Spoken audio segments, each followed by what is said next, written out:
Good day. We are Group 4 and we will present our report about heart transplant. Our questions for today are first, what is a heart transplant? Why is it needed? Who are eligible to get it? Second, what are the risks associated in this procedure? How is a patient eligible for heart transplant? And lastly, what are the different types of heart transplantation? Are there any other options other than a heart transplant? Now let's tackle the first question, which is what is a heart transplant?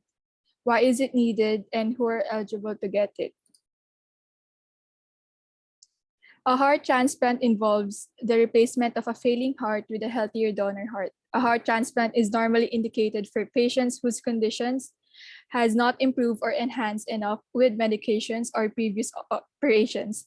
If a person has a major heart failure, which is defined as the heart's inability to pump enough blood around the body as an outcome of coronary heart disease, cardiomyopathy, or congenital heart disease, and if they have severe symptoms regardless of medical treatments, are the ones who are eligible for the transplant.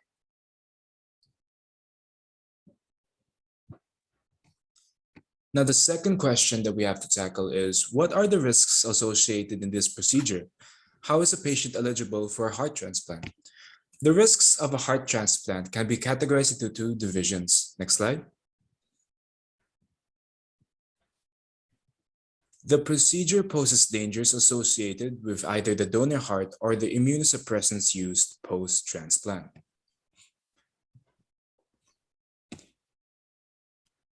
Let's tackle first the complications caused by the donor heart. There is the possibility that the donor heart may be considered extraneous or foreign to the patient's immune system. The system will formulate ways to reject the donor heart, thinking it may pose danger to the patient. Consequently, it will damage the said heart. To prevent this, immunosuppressants must be administered as per the doctor's instructions. Another possibility is that of primary graft failure, or simply put, the donor heart is not able to work. A third possibility would be issues in regards to the arteries. Post-transplant, arteries may decide to trigger cardiac allograft vasculopathy. This is caused by the thickening and hardening of the said arteries, leading to issues in blood circulation. If left alone, this may cause a number of ailments such as heart attack, heart failure, heart arrhythmias, or sudden cardiac death.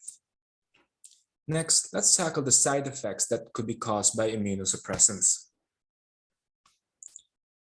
The medications used to prevent the rejection of the donor heart may cause adverse side effects such as kidney damage.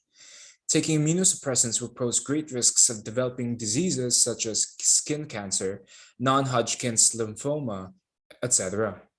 Such medications are also capable of impeding one's immunity and may develop serious infections. Next, let's delve into which patients are eligible for a heart transplant. According to the NHS, during the year 2019, a patient is eligible for a heart transplant if they have the following conditions. Those who have diseases that lead to heart failure. Such diseases include coronary heart disease, cardiomyopathy, or congenital heart disease. Another characteristic is if these patients have symptoms related to the aforementioned diseases that are not able to be suppressed through medicine. Another characteristic are those who are physically capable of enduring such an operation. And lastly, another characteristic that a patient may possess in order to become eligible for a heart transplant is those who are at risk of dying in the subsequent years if one were not able to undergo the said operation. Lastly, what are the different types of heart transplantation? And are there any other options other than a heart transplant? So there are two different types of heart transplantation. Heterotopic heart transplantation is the type of heart transplantation more commonly seen among the two. The heterotopic approach involves removing the original heart and immediately implanting the new heart in its place. On the other hand, orthotopic heart transplantation is significantly rarer than heterotopic transplantation. The orthotopic approach involves keeping the original heart in its place and attaching to it the new implanted heart.